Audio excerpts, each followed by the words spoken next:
Hello students, अब इस next lecture में हम लोग काउंटेबल सेट और अनकाउंटेबल सेट्स के बारे में डिस्कस करेंगे।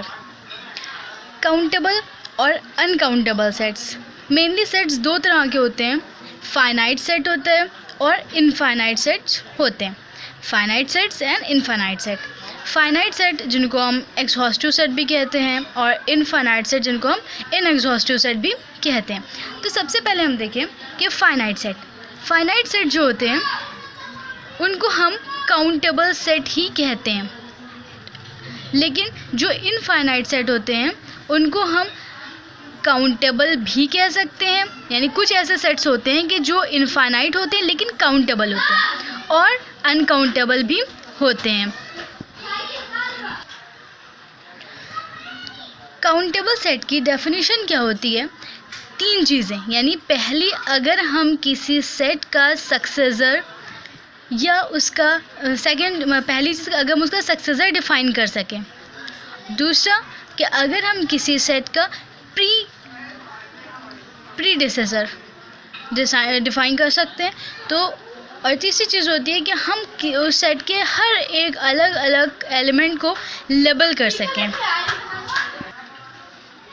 तो काउंटेबल सेट के और अनकाउंटेबल सेट के अगर हम एग्जांपल्स को समझना चाहें तो कोई भी हम फाइनाइट सेट लें, उस फाइनाइट सेट के हर एक सेट में ऐसे 1 2 3 4 कोई सेट दे रखा है, 3 4 5, ये फाइनाइट सेट है। इसके हर एक एलिमेंट का हम सक्सेसर बता सकते हैं कि 1 का सक्सेसर 2, 2 का 3, 3 का 4, 4 का 5 है, और इसका हर एक का प्रीडिसेसर भी बता सकते हैं, और हर एक एलिमेंट को हम अलग अलग लेबल कर सकते हैं।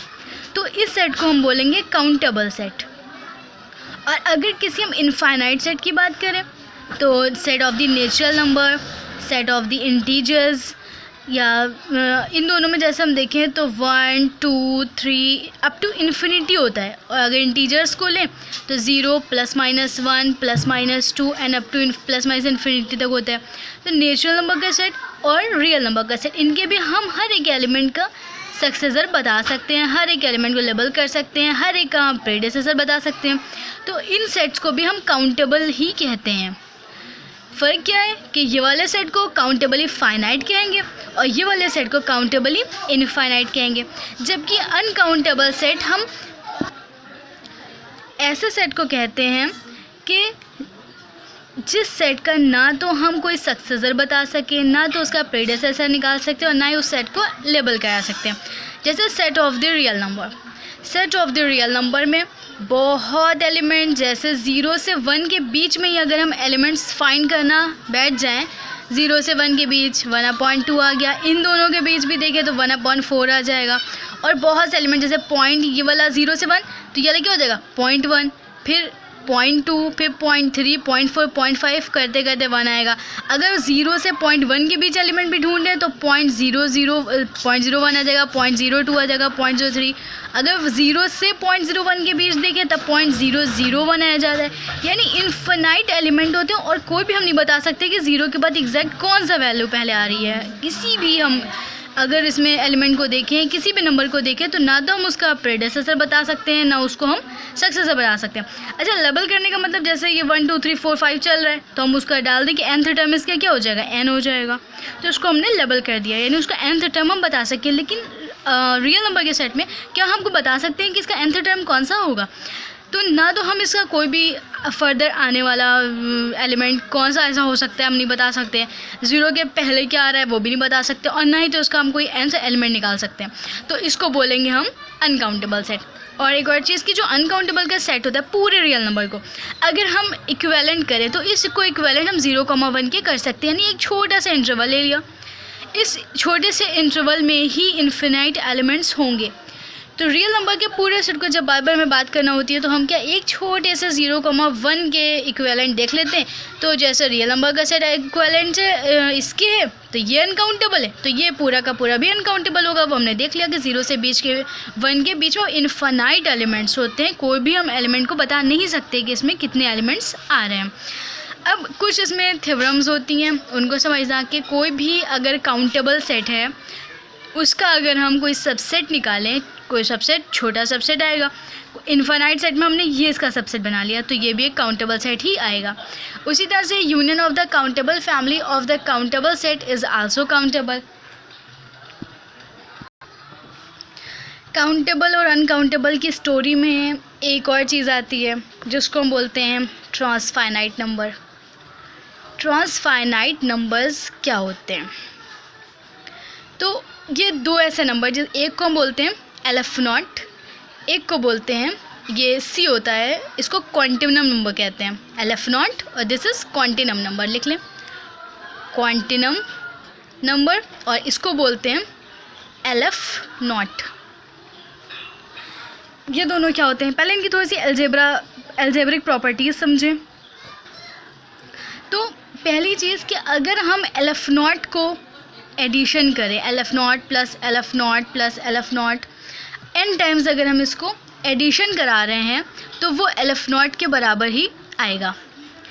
सेकेंड प्रॉपर्टी कि अगर हम n को LF नॉट के साथ एडिशन करा रहे हैं तो LF नॉट ही आएगा। थर्ड कि अगर हम LF नॉट की क्वांटिनम नंबर के साथ एडिशन करा रहे हैं तो क्वांटिनम नंबर होगा। LF नॉट क्या होता है? LF नॉट जो होता है ये कार्डिनैलिटी होती है फॉर द नेचुरल नंबर्स, जबकि क्वांटिनम क्या होता है? ये कार्डिनैलिटी होती है फॉर द रियल नंबर्स। तो जब रियल नंबर एक इनफाइनाइट सेट है, वो भी अनकाउंटेबल है, तो अनकाउंटेबल जैसे ये सब है तो finite finite finite finite add करा रहे हैं, n टाइम्स ऐड कराया तो फाइनाइट वैल्यू आ जाएगी। फाइनाइट को कोई भी n जो एक नेचुरल नंबर है, स्मॉल n, इसमें कोई भी नेचुरल नंबर हम रख सकते हैं, तो इसको हम अगर ऐड करा रहे हैं तो वो हमारे पास एक फाइनाइट वैल्यू आएगी। उसी तरह से एक फाइनाइट और एक अनकाउंटेबल इनफाइनाइट, एक इनफाइनाइट वैल्यू को हम ऐड करा रहे हैं तो वो क्वांटिनम नंबर ही आएगी। क्वांटिनम नंबर्स को अगर हम n टाइम्स ऐड कराते हैं तो वो एक क्वांटिनम नंबर ही होगा। एक प्रॉपर्टी, अगर हम क्वांटिनम नंबर की किसी भी एक वैल्यू से n नंबर से मल्टीप्लिकेशन करा रहे हैं तो क्वांटिनम नंबर ही आएगा। अगर हम n को x नॉट LF नॉट से मल्टीप्लाई करा रहे हैं तो x नॉट ही आएगा। ऐसे अगर हम 2 की पावर LF नॉट करा रहे हैं तो वो LF not he, LF not की पावर 2 की पावर अगर हम LF नॉट करा रहे हैं तो वो क्वांटिनम नंबर हो जाएगा। और अगर LF नॉट की पावर LF नॉट करा रहे हैं तो वो भी एक क्वांटिनम नंबर हो जाएगा। उसी तरह अगर LF नॉट की पावर 2 करा रहे हैं तो वो LF नॉट ही रहेगा। LF नॉट का स्क्वायर LF नॉट रहेगा, लेकिन अगर 2 की पावर LF नॉट करा रहे हैं तो वो C हो जाएगा। ये हो जाएगी ट्रांसफाइनाइट नंबर्स, जिसको हमने एक को LF नॉट बोला है, एक को क्वांटिनम नंबर बोला है। ये cardinality of the natural number होती है, जबकि क्वांटिनम नंबर के जो होती है वो रियल नंबर के लिए कार्डिनैलिटी होती है। इनकी कुछ एल्जेब्रिक प्रॉपर्टीज़ हमने पढ़ी। तो अब काउंटेबल और अनकाउंटेबल के लिए हम कुछ ऐसे एग्जाम्पल्स देखेंगे। पहला, set of the real number, तो ये हमने क्या पढ़ा कि ये अनकाउंटेबल होता है।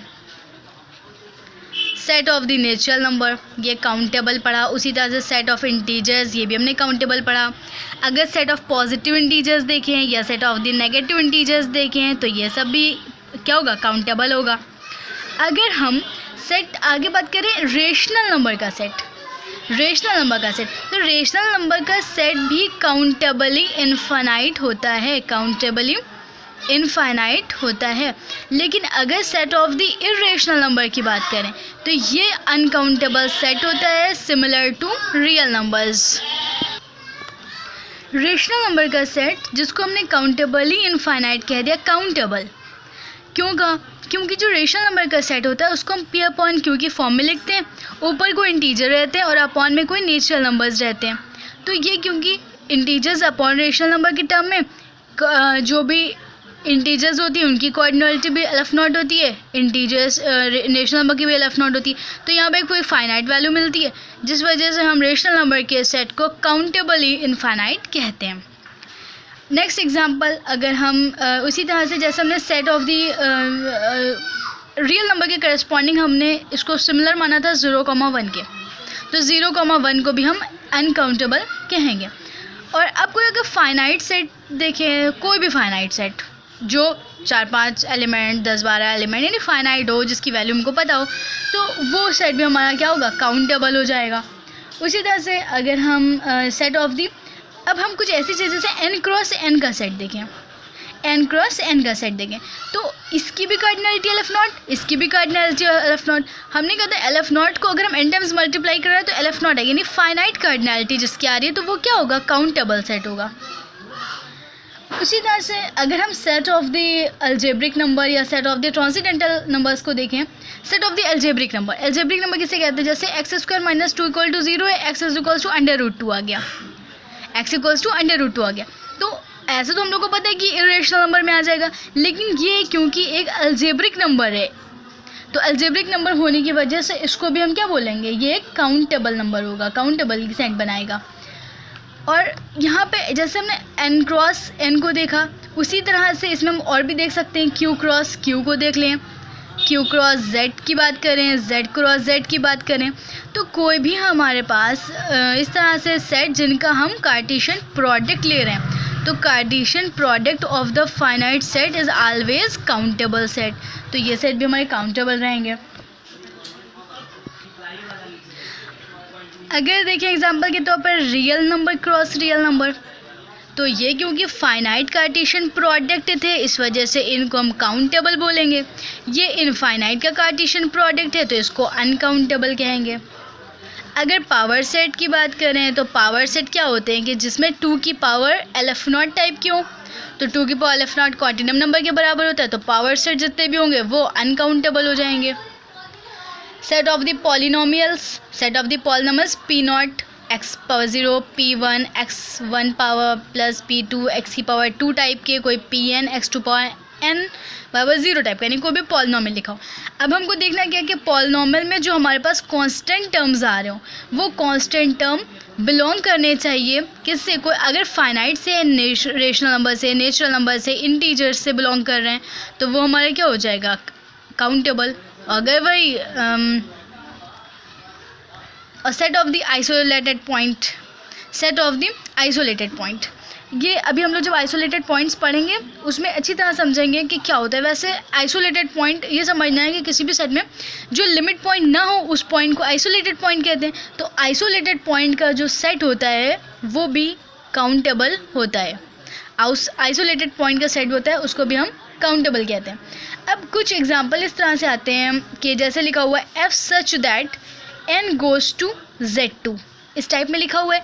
इसको बताओ कि ये काउंटेबल होगा कि अनकाउंटेबल। तो इसमें हम जो समझते हैं वो कार्डिनलिटी का ही पूरा रूल रखता है, जैसे जो भी हमने ट्रांसफाइनाइट नंबर पढ़े उन्हीं से। तो नेचुरल नंबर क्योंकि इसकी कार्डिनलिटी क्या x0 होगी, और यहाँ पर Z2 की जो कार्डिनलिटी होती है, Z की तो कार्डिनलिटी हमने LF0 ही पता था, लेकिन Z2 की कार्डिनलिटी क्या होगी, 2 होगी। और इस पूरे फंक्शन की कार्डिनलिटी को डिफाइन करने के लिए क्या करते हैं, जो कार्डिनलिटी ऑफ द कोडोमेन होती है to the power cardinality of the domain होती है, यानी 2 की पावर LF0, ये क्या हो रहा है, क्वांटिनम नंबर के बराबर है, तो इसको बोलेंगे अनकाउंटेबल, इसको बोलेंगे अनकाउंटेबल। अब जैसे दूसरा दिया गया f such that Z2 goes to n, ये बात पलट के लिख दिया, तो इसकी तो कार्डिनलिटी 2 हो गई। Zn टाइप का है तो Zn में कार्डिनलिटी n होती है, तो ये Z2 टाइप का है तो Z2 इसको बोलेंगे, इसकी कार्डिनलिटी 2 है। और नेचुरल नंबर की x0 भी यहाँ पर देखें तो जो कार्डिनलिटी होगी x0 की पावर 2, डोमेन ये this is codomain to the power domain x² की, यानी x0 इंटू x0 टाइप का है, तो इसकी कार्डिनलिटी x0 ही रहेगी, तो ये वाला काउंटेबल होगा। नेचुरल नंबर से Z2 पर जा रहे हैं सारे नंबर्स, यहाँ पे Z2 के एलिमेंट्स नेचुरल नंबर पे मैपिंग कर रहे हैं, तो ये अनकाउंटेबल मैपिंग आएंगी, यहाँ पे काउंटेबल ही मैपिंग आएंगी। अब नेक्स्ट में जैसे f such that Z goes to Z पर, यानी इंटीजर्स जितने भी Z में एलिमेंट्स आते हैं वो Z पर ही मैपिंग कर रहे हैं, तो इनकी LF0 हमको पता है। Z2 और Z में बहुत फ़र्क है, ये Zn टाइप का होता है, Zn में n कार्डिनलिटी होती है, यहाँ पे Z है, Z की कार्डिनलिटी x0, यहाँ पे भी Z की कार्डिनलिटी x0 होगी। तो यहाँ पे अगर ये natural number goes to natural number लिखा होता, rational number goes to rational number लिखा होता, तो ये x0 to goes to x0 type की, तो x0 की पावर x0 हो गई, जब x0 की पावर x0 टाइप का है तो ये c हुआ, क्योंकि ये भी एक पावर सेट बना रहा है। तो इसकी भी क्वांटिनम नंबर के बराबर हो गई, तो ये भी अनकाउंटेबल सेट हो गया। अगर cardinality as such that r goes to 0,1 type का दे रखा है फंक्शन, तो यहाँ पर भी LF क्वांटिनम नंबर है, ये भी क्वांटिनम नंबर है, तो क्वांटिनम नंबर की पावर क्वांटिनम नंबर इज आल्सो क्वांटिनम नंबर, तो ये भी अनकाउंटेबल हो गया। तो इस तरह से हम लोग कोई भी सेट दिया होता है उसको काउंटेबल और अनकाउंटेबल पता करते हैं। Thank you so much for watching my video and please like, share and comment after watching my video. Thank you so much.